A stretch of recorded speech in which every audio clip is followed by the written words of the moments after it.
right, guys, welcome to episode 10 of From the Stands, the Cool Pick Show. Today, my guest is 15-year NHL alumni Ted Irvine. So let's get him connected. We just wanted to get him set up over the phone. So it says connecting. There he is. How are you, Ted? I'm doing great, Ryan. How are you? Good, man. Am I coming clear to you? Unbelievable. You're getting better looking every day. Thank you so much. So are you, man. Thank you. Loving the hockey jersey. Well, that's, number one in your program, number one in your heart, New York Rangers. Amazing. Yeah. So let's just hop right into it. How are things out in Manitoba right now? We're doing pretty good. Manitoba, I'm really proud of Manitobans. They've behaved and listened to the rules, so we don't have a lot of deaths, thank goodness. We're sorry for the people that did pass, but we haven't had a lot of positive tests the last week or so. So people are behaving themselves. It's a long, drawn-out thing, but we'll come out of this okay. But very proud of Manitobans right now. Awesome. That's so good to hear. And your family, everyone in your family is doing well? Everybody's doing great. My wife Bonnie's doing very well. Our kids, my daughter in California, Vanessa's doing well with her two kids. And Chris, our son, the wrestler, he's in Florida, and their three kids are doing great also. We're really lucky. My family's good. My sisters are good. And my office is good. So compared to the rest of the world, we're very, very blessed. That's awesome. Well, let's just hop right into this interview. So my very first question for you is, how did you want to get into, or why did you want to get into hockey as a career? Well, because at that time, way back when, what are you doing with those Islanders shirts in Chicago, Blackhawk shirts? If I had a hockey stick, I'd poke you in your head if you weren't so big. As a kid growing up in Winnipeg, I grew up in an area called Isaac Brock, and with your buddies, that was your life. In the wintertime, you skated on the road and you played hockey, and summer. So sports is a big part of our life. Who would ever think as a young guy you'd be looking at pro hockey? But at that time when I grew up, I played real competitive hockey. I had great coaches. I had good guys to play with. And it became a love of mine, not knowing when I was 12 or 13 or 14 that professional hockey would be part of my life. But when I was 15 or 16 years old, Boston Bruins had a scout in our area and came over and said to my parents that they wanted to sign me to what they call a C form. That means I belong to the Boston Bruins. That was very exciting because not many people got a chance to do that. At 15, 16, I knew I wanted to be a hockey player, didn't know what to expect or where I fit in. So signing with Boston at that time gave me the encouragement to say, well, maybe you can play the game. And that's what started it all. Awesome. Now, once you got drafted to the NHL, what was that feeling like for you? Well, I was signed with Boston, so that meant I played with the Boston farm teams. At that time, you only had 6 teams in the NHL. Yeah. And Boston's farm club was Minneapolis and Oklahoma City. To make it to the National Hockey League was very difficult at that time because there was only 6 teams. And they had a tendency to stay with the same players for years and years and years. In Oklahoma City, when I was there for 2 years, we won the championship 2 years in a row, playing against the Montreals, the Chicagos, and Detroit Farm Club. In goal, we had guys like Perrant and Favell and Jerry Cheevers. We had Cashman. We had so many great hockey players there, Joey Watson, but we just didn't get a chance at the NHL. So when they said they had the draft coming in 1967, we weren't sure what that was all about, but we knew the NHL teams would keep most of their older players and their star players, and the rest of us would go into a draft. So they had the draft that day, and to hear at that time is you heard it on the radio, and then you saw it in the paper next day. Los Angeles Kings had drafted me. It was exciting, but it's not like today. We really didn't know what to expect. Okay. Because it was all brand new. And at that time, Los Angeles Kings, the owner was Jack Kent Cooke, and he bought a guy's name, Eddie Shore, who owned the Springfield hockey team in the American League. So when we went to training camp, there had to be 80 guys there. Oh, wow. We hardly knew anybody. Some of these guys hadn't skated in years. The only guy we knew was Terry Sawchuk. He was the only legitimate NHL player we had, Hall of Famer goaltender. So getting to camp, we still didn't know what to expect. All these guys, we hardly knew each other, and very exciting, very nerve-wracking, but also very unusual because we didn't know the guys, we didn't know the contracts, we didn't know the buildings, we didn't know the other teams, but we're in the National Hockey League. Now, we had a fan question that just popped up. When you, in your playing career, how hard was it to play against Bobby Orr? Oh, I get that question a lot. Nobody ever asked Bobby Orr how tough it was to play against me, Brian. Don't understand those questions, but Bobby Orr to me changed the game of hockey. And he was fast, he was strong, he was creative. Normally in the old days, you went up and down your wing and you played your position. When you play against Bobby Orr, all of a sudden he'd be going by you with the puck to the other end of the rink. You try to catch him, and then all of a sudden he's coming back ahead of you. He was just a marvelous, and he was such a gentleman. I met him when I was 19. I was supposed to go play in Oshawa with Boston Bruins Farm Club. I ended up turning pro that year, never got a chance to play with Bobby. But Bobby became one of my idols in hockey because what he was like off the ice. So not only was he a heck of a hockey player, but he was also a great teammate and great for our game and great for charities. He helped us out so much in circumstances in Winnipeg. Became a heck of a guy, but also when he won the Stanley Cup, when they won the Stanley Cup, it was Bobby Orr. We just couldn't stop him. They beat us in the Stanley Cup in the 72 series, and we lost the last game in Madison Square Garden. Bobby took the puck and wouldn't let us touch it. Tremendous hockey player. You'll see me on YouTube. Him and I are fighting in Boston Garden. Not too smart on my part. But he just, I have a lot of respect for Bobby Orr. And I played against a lot of the great ones, you know, the Bellevos and the Halls and so many other guys, your Sittlers. Bobby Orr, to me, changed the game.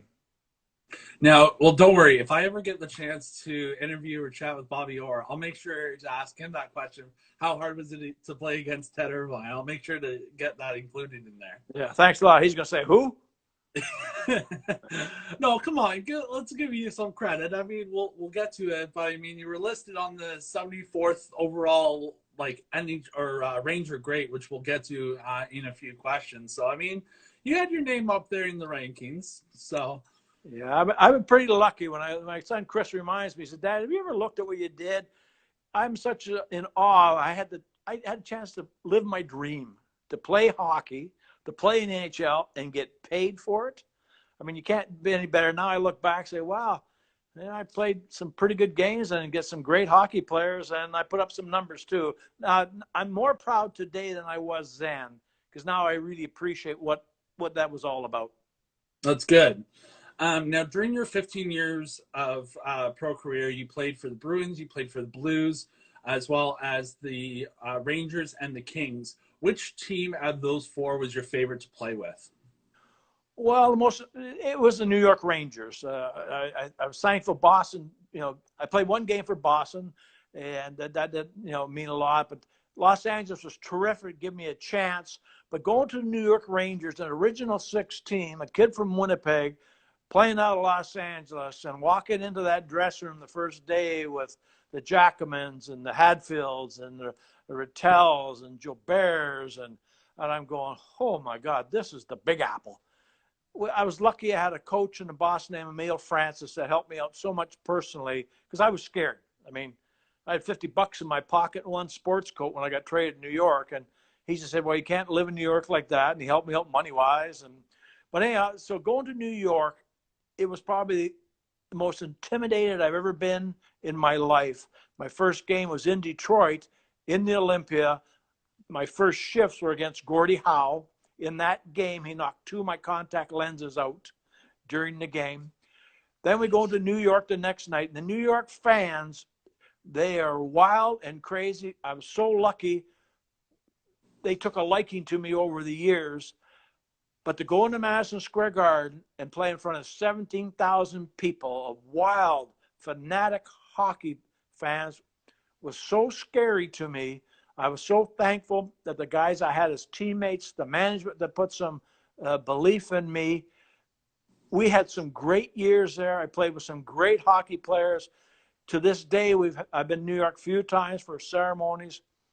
New York for me was the best place. I liked LA. St. Louis was good to me, but New York to me was everything I dreamed of in the National Hockey League. Now, you actually just touched on it during the trade to New York. What was that experience like for you? Because now you see trades nowadays, and it's kind of almost such a commodity where players can be traded at any point. Back then, it was a little bit different. What was the feelings for you? I mean, like you touched on, you only had $50 in your pocket and a sport jacket. How was that trade for you? Like, how was the process for you? And what was it like going into a room full of guys that you just might have played against earlier in the year, and now those are your new teammates? Yeah, good question. Very intimidating because I did know a lot of the guys in New York, and because I was a Boston guy.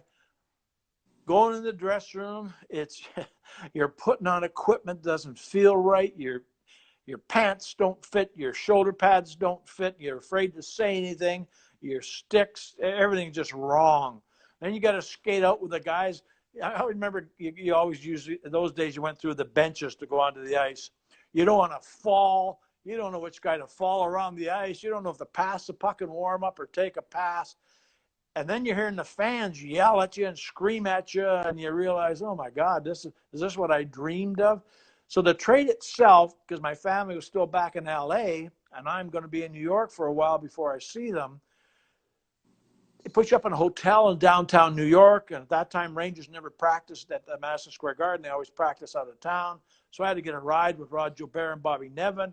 I didn't know them. I was scared. Nevy had won the Stanley Cup with you guys. You know, he was such a big star, and Rod Gilbert was the god. And you're making up stories about yourself. You just want to go back to your room and cry.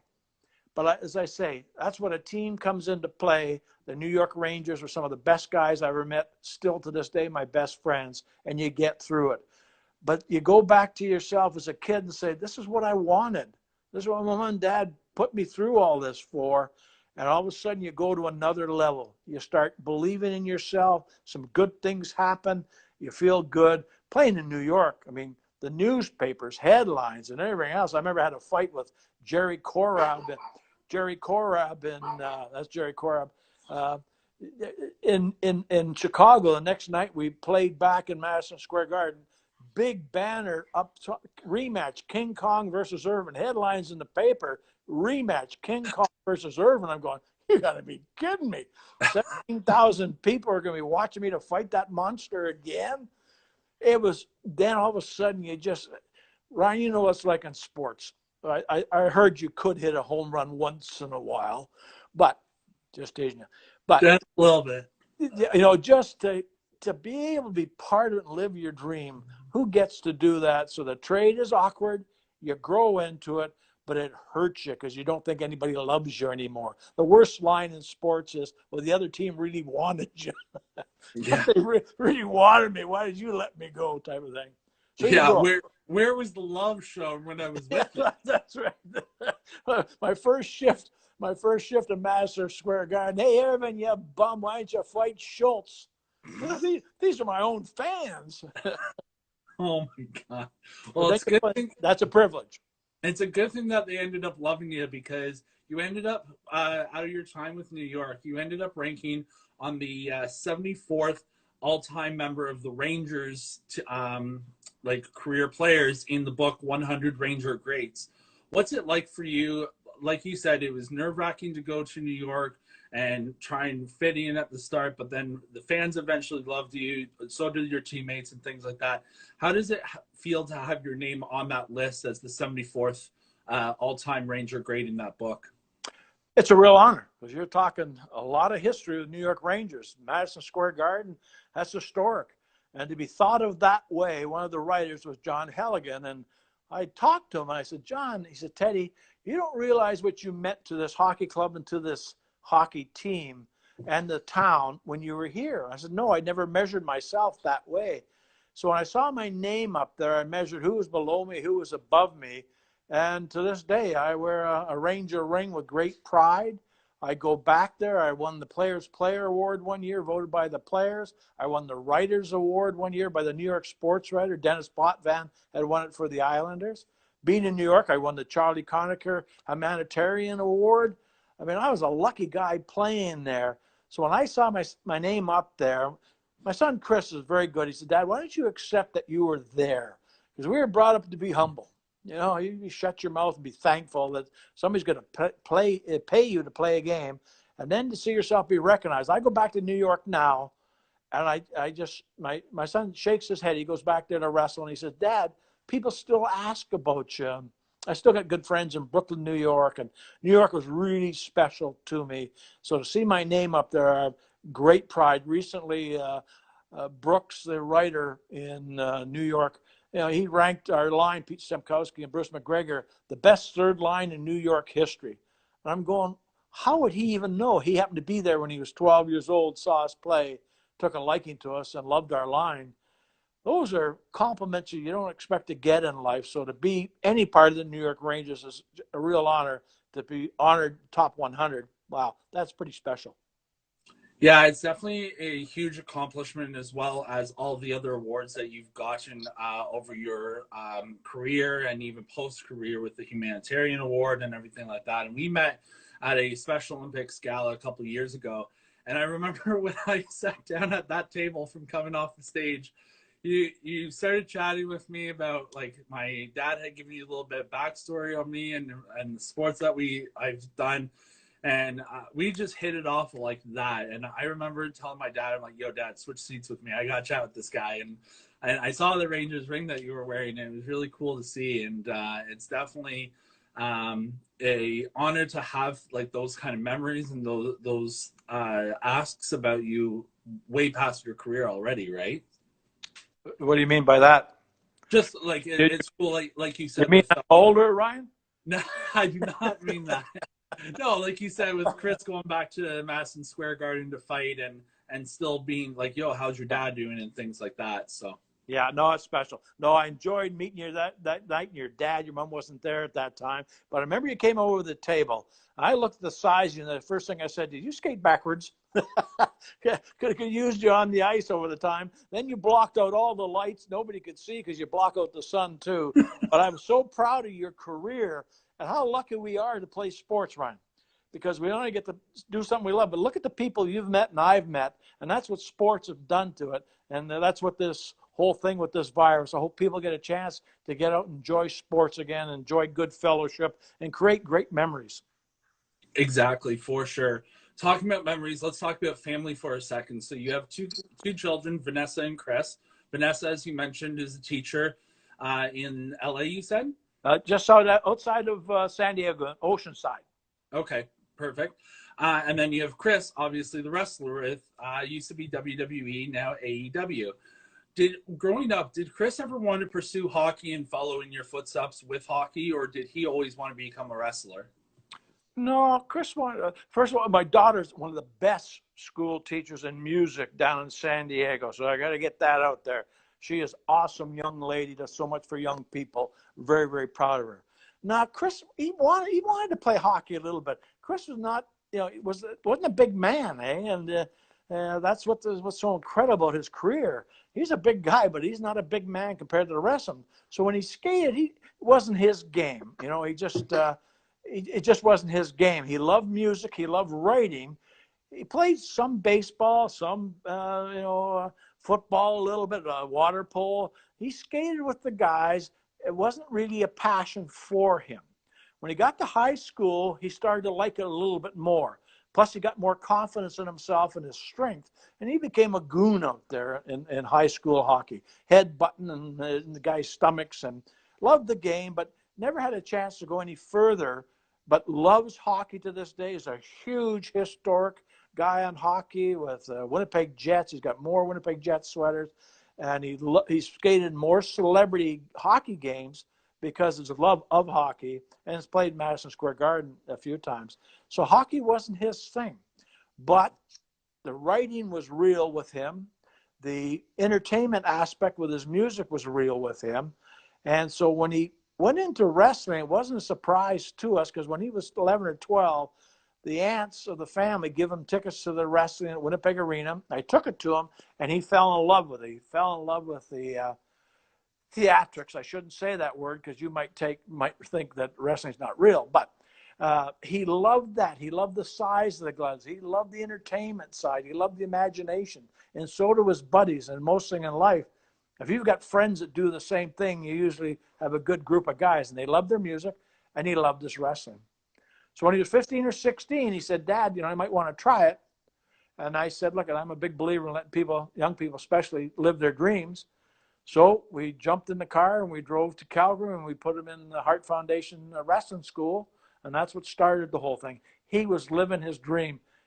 He loved it. He caught on to the wrestling right away, and he was dedicated. And then he lived the music. Hockey wasn't his thing, but he still loves to skate. He still loves that number 27.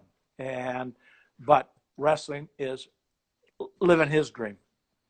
We actually have a comment in the chat here. Fozzie and Y2J, both top tier. And it comes from a guy that watches wrestling on daily. So he was a big fan of Chris's work and still is to this day. Well, like I say, how many guys can live, everybody thinks, oh, you're a wrestler. Oh, you look at where you're at. You're at the top of the world. No, he wrestled for hot dogs when he was 20, 21 years old, and Orange Crush Pop. They set up the ring themselves. They got stiff for their pay in a lot of places. They did it because they loved it. Now, the music itself, that again has been one of those dreams. And he came up with this thought process. Fozzie, they'd worked 13 years to get to where they're at right now. And that band of theirs, I'm so proud of those guys because it's not an easy life. And they just don't make it. There's so many bands out there. So the hard work has gone into his career. And it just happens the biggest thing he can do, he can talk. And he's an entertainer.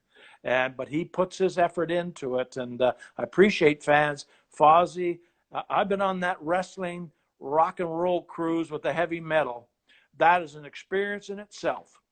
No virus is going to live on that boat when you get off. Trust me. And actually, let's chat about that cruise, because I want to ask you, between the cruise and also to the skits that you've been involved in, I know you actually told me to watch one that he did with you, and I did, where it was his birthday celebration, and he opens up a big box and off goes the box, and you're standing there, and then you start chirping the crowd, and they start going at you, and then all of a sudden, I forget who he was in the ring with against, but they start going after you, and all I see is you just stand along the side. It's like, why did you grab a hockey stick and get in there? I got so caught up in it because you're in a stadium of people. I'm trashing the Chicago Blackhawks. They're booing me. Now I got to get out of the ring. You ever tried to get out of a wrestling ring? I couldn't even roll out. Then I got caught up in the wrestling. I'm watching the guys, and I realized I got to get out of here. This is a brawl. So I realized Chris and the other guys are running up the ramp. I got to catch them. And then one of the wrestlers throws a trombone, hits me in the foot. I want to go back in the ring. Then I realized, you're not going back in the ring. These guys are for real. And it was quite it. And the fans are so good. As soon as I did that, Ryan, I did it in Buffalo one year, and I didn't trash the French Connection line at that time. But after it was all over, and even in Chicago, I went up to have a beer, and the people were so kind to me, asking for autographs and pictures, remembering the old days. They're good sports at it. And after, Chris always said, "Did you go for a beer?" I said, "Yeah." It's such a great family of fans and friends. So, yeah, I've done a few of those things, and it is nerve-wracking, trust me. What was the boat cruise like for you? Like you said, it's one of a kind, and obviously the virus wouldn't survive that cruise, to say the least. But what's it like just being part of that experience and seeing the success of that boat cruise, and also to the band performing and everything out in the open water? Well, good for you, because Chris, he had opened for Kiss on their cruise, and Chris does not believe that one door closes, another one opens. He said, "I'm going to do it myself." Nobody had ever done such a thing. Wrestling on a cruise, the ship couldn't figure out how we're going to do this. And he put it together, and the first one they pulled on late on the cruise, they didn't think he could sell it. He said, "I'm not quitting," and he put it together, and you have heavy metal bands, and Chris is a believer of it's a team thing. It's about up-and-comers, and he knows so much about music. he invited so many groups that wanted to be on there. Then the wrestlers, the first year, he had some name guys, but he also had some undercard guys who never got an opportunity. So he gave a great opportunity to young wrestlers and to music people. Our families got to go on it, my daughter and the kids. The fans are so good. Chris calls me the Walmart greeter because I believe in people, and the people come from all over the world. And they're there to have fun. They're singing, they're dancing, the comedian shows, there's the talk shows with old wrestlers. It's a heck of an experience. When you get off of there, people say it's like a family experience. Everybody is. So I'm very, very proud of the fans, of the wrestlers and the music and of the cruise ship. Chris has got the third one coming up, and people want to be on there because it's family fun. You get to meet people and they remember how you doing and everything else. I still get people still rip me from Detroit and from Montreal. Where are you, bummer? And we have more fun. And the family and the kids and Chris is an entertainer, and the fans go right along with it. It's a special. It's only 4 days, and thank goodness. Couldn't do much more than that.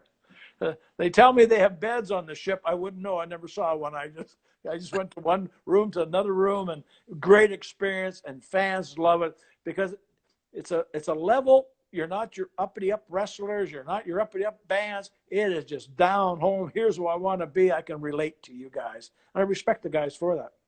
Well, hopefully when this is all over, I can save up enough dough and come on to that cruise and check it out myself, because it does sound like one heck of a time. Oh, you'd fit in there pretty good, big guy. There'll be a lot of people want to hang with you. Trust me. Oh yeah, just to be protected from the other wrestlers or something, eh? Oh no. I was talking to the security people on the cruise. I said, "How is this crowd with the wrestlers?" They said, "Nothing compared to the country western cruises." So wrestlers don't have that bad a reputation. Yeah, no kidding. Okay, let's go back to hockey. So during all of your games, I mean, you played over 750 games in your career. I know it's going to be hard to kind of peg down one, but what would be one of your top experiences playing in hockey throughout your career? Well, it was the first year of expansion. Well, the first year when I was 19 years old to get called up from Winnipeg. I've never flown in my life to go play in Boston Garden against the Toronto Maple Leaf. You know, nobody did that in those days. Nobody got called up from a 19-year-old to play in the NHL. Nobody got run over by Eddie Shack the first shift in the NHL. I did. What an experience. That was cool. Being drafted was cool and everything else. But, you know, I believe in New York, playing in New York, playing in the old buildings, the crowds. I mean, Chicago, that big, beautiful old Oregon. You know, it was just so marvelous. Montreal Forum, the rinks itself, are all the things you dreamt about and saw on the paper, and the music and the fans so close to you. That was cool. But I think New York is special for me because playing in New York Rangers and being in New York, people around the country want to get a piece of New Yorkers. So when we went into, you know, any city, whether it be Minnesota or Detroit or Vancouver or LA, the fans wanted a piece of New York. It was the hockey team, but also the Big Apple. So to be able to raise to another level, that was cool. I scored in LA. I scored an overtime goal in 21 seconds. I broke a record from 1940. Wow. And Ryan, it was a beautiful goal. I went in deep two defenseman, went to my backhand, top corner, 21 seconds. Did you knock the water ball off? Ryan, I really didn't score it that way. The puck was shot in the corner. I went and threw it up front, hit the goalie in the head, and went in. You'll never hear the true stories. Oh, okay. Perfect. But the owner, Jack Kent Cook, gave me $1,000 and for scoring that goal. Then it was broken so many times after. That was cool. Playing in Chicago, I got a hat trick against Bobby Hall and Stable. That's cool. Playing in New York in the Stanley Cup, that was so special. If I look back at now, what an honor that was. But if I take anything, right, it's the guys I played against over the years. I look back of the Hall of Fame names. Boy, yeah, go to Montreal, Lafleur, you know, Savard, Robertson, Belleville, Cornwall, I mean, Dryden. And then you go to Detroit, you got Lindsay, you got Gordie Howe, you know, Tommy Chicago, Makita, Bobby Hall. I mean, those names, Boston, you know, Jerry Cheevers and Phil Esposito and Johnny Busick. Yeah, I play. And look at Toronto. I mean, Timmy Horton. To this day, a good friend, and of the past. And then Sittler. That's a pretty cool career playing against those guys. You imagine that. So that would be the highlight if I look back at anything of the players I played against, and also the honor that New York Rangers bestowed on me to let me do charity work. They supported me. They've invited me to the World Games with you guys. We had the hockey on championship here for all the teams. So a lot of hockey was great, but I was exposed to so many things away from hockey, which is really an honor. And to this day, I'm still allowed to speak at banquets and and do some nice things and be involved in charities. And so the game itself, the game was great, no doubt about it. The players I played against, what an honor. But it's what I learned away from the game, what I could do as a human being, and National Hockey League gave me that opportunity. And that's such a great opportunity to be part of, because it's one thing to play hockey, but it's also another thing to represent who you are off the ice as well. And just to kind of showcase that support into your community and into different teams and support systems as well. So that's really cool, and a really unique perspective on, because I've asked like people what their favorite experiences are of, if I've asked talking to a football player or a basketball player or anything like that, but having that unique experience is definitely one of a kind. Well, I take great pride in you, young fella. A lot of people put time and effort into you to play the sports and do what you love. What do you do right now? You pass it on, don't you? That's what an athlete is. You help other people. That's what I'm so thankful. My family's helped me do that. The sport has helped me. And now as I look back, boy, it's been fun to be part of other people's lives and let them taste some success that they may never thought. All they needed was a little shot in the arm and somebody say, you can do it. And you've done that. Well, thank you. I appreciate that. And it's truly an honor to have you on our show today as well. I have a couple more questions for you. So out of all the players that you played against, including like the Eddie Shacks, the guys that you had to fight up against, who was the toughest player that you had to play against in your career? Well, I think the fastest fighter was John Ferguson. John hit you so quick. He had his gloves off before he had a chance. And his eyes rolled in his head. He was mean. Dave Schultz, he was good at what he did. You had Gordie Howe was one of the, I was kidding some people the other day about social distancing. I learned when you played against Gordie Howe, you stay 6 feet away from his elbows. So I had no problem figuring out where to stand in line in the grocery store here. Clark Gillies, New York Islanders, one of the toughest, meanest, and he could fight. Guys like that. You had crazy guys like Sweet Daddy Shacky. Shacky was crazy. Did he fight? He wasn't a great fighter, but you never knew where he was coming from. He was good. So there's a lot of guys, there's a lot of unknown guys that you just stayed away from. Orlin Kurtenbach, you just stayed away from. You're a nice guy, you just stayed away from certain guys. Tiger Williams in Toronto. I mean, these guys they came at you. They were ready to fight. Like Boston. You had Cashman was crazy. Ace Bailey was, Teddy Green. Those days, they were going to fight you. There's just no doubt. Now today, the guys are real fighters. I mean, we hit each other with our purse. Those guys can throw punches today. So that's the guys I look at. Did I lose you here? Or did I go You just flipped the screen. Just got to flip the screen back. Where's that? Bonnie? Where's the screen, Bonnie? You don't want to see me anyhow. So those are some of the guys I played against. Terry Sawchuk is a goaltender. Bonnie. So. There you go. We get to see the little puppy. It's all good. So anyhow, I'm just going to grab her. Bonnie. So anyhow, what's your next question? There's my beautiful place and my lake. Yeah. Ryan screwed this up. Can you put me back here? Just gotta flip the screen, double tap on the screen to flip it back around. I can't. Double tap at the bottom? No, you should just be able to tap on the screen itself, and you should be able to flip it back. Okay. How does it come back to me, though? No, it's still, hold Hold on. That's me. Okay, where do you want this? Nope. I'm still taking a picture of our fireplace and everything else. See, you're good looking guys. Ask some more questions. All right. The next question I have for you is, during your career, you were nicknamed the Babyface Assassin. How did you get that nickname?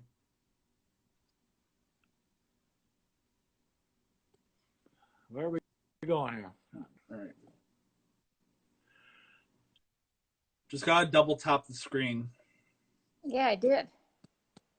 Oh, strange. Yeah. Screen or yours? No, it is. I'm live. I'm pressing the top of the screen. All right, here. You know what? Let me exit this real quick, and I'll come back and invite you back in. 1 second. Oh, hey, hold on. Oh, well, we had him. 1 second. 1 second. Here we go. Hold on. Waiting, connecting. There we go. We're back. We're back in business. Well, I told you I played hockey without a helmet. I'm not that smart. It's all good. We're making it through. It's technology nowadays, you know? My son always says, Dad, you got to reinvent yourself. So, yeah, no, the Babyface Assassin started in Los Angeles. And being in LA and Hollywood, they wanted different names for you. And for some reason, I got into a couple of fights out there, and for some reason, because of my looks and everything else, they called me a baby-faced assassin. And so that's what stuck with me. In fact, that's how I ended up getting traded almost to New York Rangers. I was in a fight with Bobby Plager for the St. Louis Blues. Noel Picard was his defense department, came in to help Bobby. So I had Bobby and Noel trying to punch my lights out. And I held my own, and Emile Francis, New York, was at the game, and he traded for me. And he said, this baby-faced assassin. I said, well, you don't expect me to fight those two guys again. But that's where it all came, because the hockey cards in those days were fun. I had somewhere I did a dance after I scored a goal. I didn't score a lot of goals sometimes, so I did a little dance. And so, no, Hollywood was a fun spot. We had all the movie stars in our dressing room, and the Los Angeles Lakers were part of our team, dressing room with Wilt Stilt Chamberlain. So we were surrounded by Hollywood at that time. And so Babyface Assassin, nobody believes that now. Hey, I mean, there's still people that do. I ended up finding out that nickname through a friend of mine who asked about the Y2 or mentioned the Y2J comments. So it still sticks around to this day, I think. So that's the trouble with hockey cards. All your information is out there forever. Yeah, exactly. Just as long as it's good information, that's all that matters, right? That's right. Now, my last question for you is, obviously, everyone's going to have a different experience when it comes to nearing the end of their career. For you, what was that like, knowing that you were nearing the end of your career professionally and kind of stepping away from the ice? When I got traded from New York Rangers, St. Louis Blues, that was where I started going downward. In New York, for the 6 years I was there, I had a role to play. New York was very good at all three lines had a different job. You had the gag line of Gilbert and Hadfield and Rattel. They were the goal scorers. Then you had Kachuk, Fairburn, and Vickers. They were the goal scorers, good defensively. Then you had our line, Stemkowski, McGregor, and myself. We all had a role certain times of the game, and we all believed in each other. And if I did something, Jean Rattel could come to me and congratulate me. And I really knew he meant it. And that's a real honor. Jean Rattel, one of the classiest guys in hockey. We had a role to play. When I went to St. Louis, I didn't have a role anymore. If somebody hit John Rattel, I'd go over the boards. If somebody hit Eddie Jackman, I'd go over the boards. St. Louis, it just wasn't that closeness. Nothing wrong. The guys were great, Unger and Plagers and everything else. It just wasn't a close team. In New York, we had that magical, you had to stick together when you played in Boston or Philadelphia.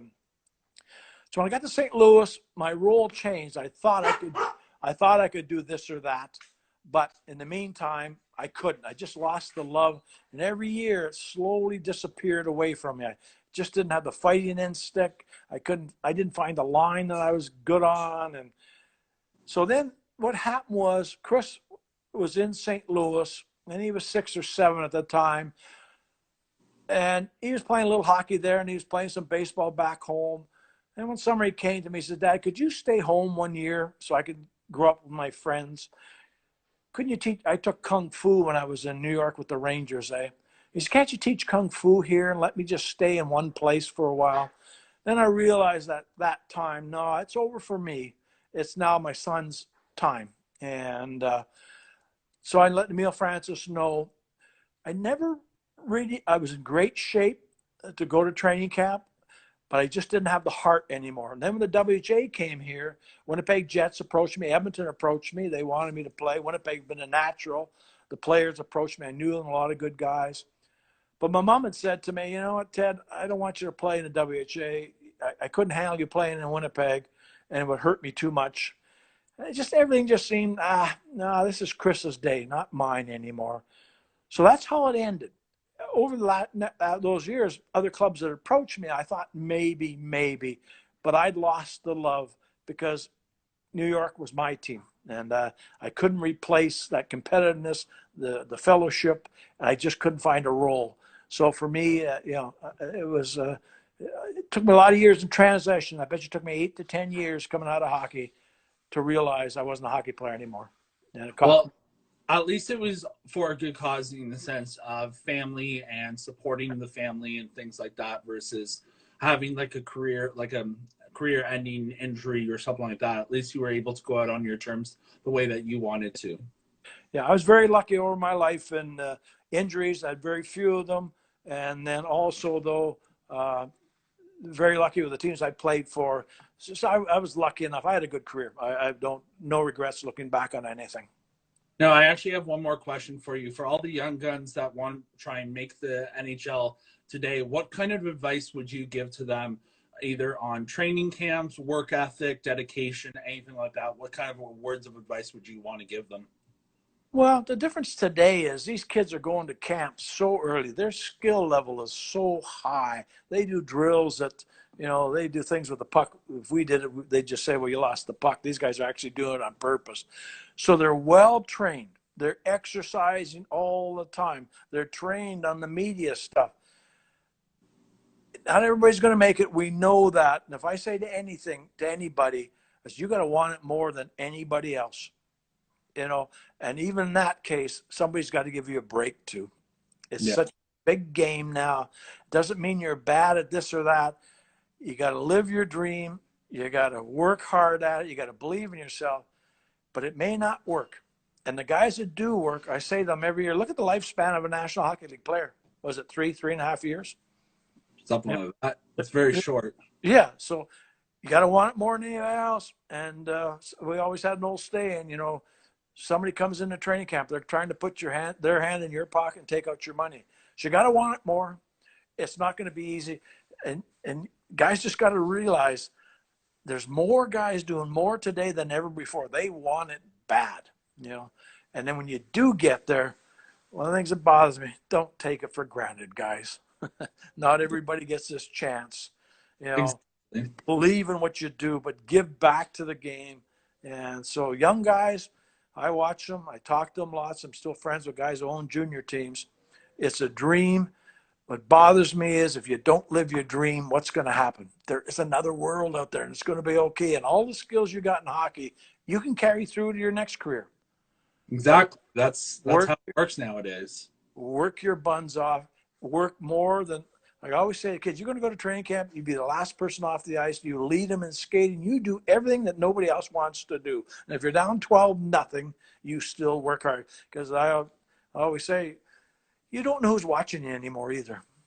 Yeah, there's so many scouts from so many teams that Joe Blow in section 312 in the top row could be the scout that has his eye on you and wants to prove you to their team. And as long as you're doing that work ethic and that dedication, that's all that matters. You're right. Don't let anybody spoil your dream. Because, maybe it's not hockey, but all you're learning right now may be something for your next step. You just got to, and when you play sports, as you know, people want to knock you off the castle. So be ready for that too. Yeah. Not everybody loves you. Well, we all love you, Ted, and thank you so much for taking the time to chat with me and with us today. It was a great conversation to have with you. Well, I'm very proud of you, young fellow. You know that. You've worked hard. It's fun to be your friend and to see those Is that a Ranger? No, that's not a Ranger sweater. That's not a LA Kings sweater. Well, you don't have any of those good sweaters. You know how No, much money those guys. I got a Tony Fernandez Toronto Blue Jays sweater and a Chad Owens Toronto Argonauts sweater. Right, but I also see what's behind your ears, so don't try to tease me. Just hide those up right there. Well, I'm a very good friend of the Sutter families and Jonathan Tays for Winnipeg, so you got two good sweaters up there. Oh, perfect. Awesome. Well, thanks, Ted, so much for taking time. And yeah, stay safe, and we'll chat again with you soon. Please do, and say hello to your mom and dad, and keep up the good work. I will. Thanks so much. Okay, pal. All right, take care.